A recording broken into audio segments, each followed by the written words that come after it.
আজ রান্না করব তিল দিয়ে আলুর তরকারি।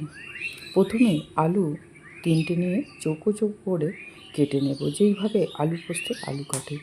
এরপরে গ্যাসের উপরে একটা কড়া বসিয়ে 3 চামচ সর্ষের তেল দিয়ে দেখিয়ে দিই আমি এই সাদা তিল 3 টেবিল চামচ নিয়েছি।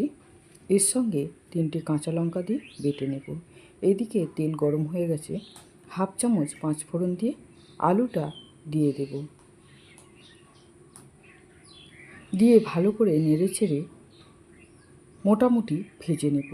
পরিমাণ মতো নুন দিয়ে দেব। নেড়েচেড়ে নিয়ে পোস্ত বাটার জলটা দেব আর অল্প একটু আলু সিদ্ধ হওয়ার মতো জল দেব। দিয়ে বেশ কিছুক্ষণ ঢেকে দেব।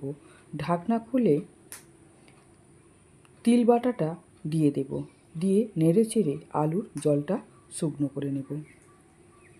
আমার তিল দিয়ে আলুর তরকারি যদি আপনাদের ভালো লাগে, আমার চ্যানেলে একটা সাবস্ক্রাইব করে দেবেন, লাইক করবেন, কমেন্ট করে জানাবেন।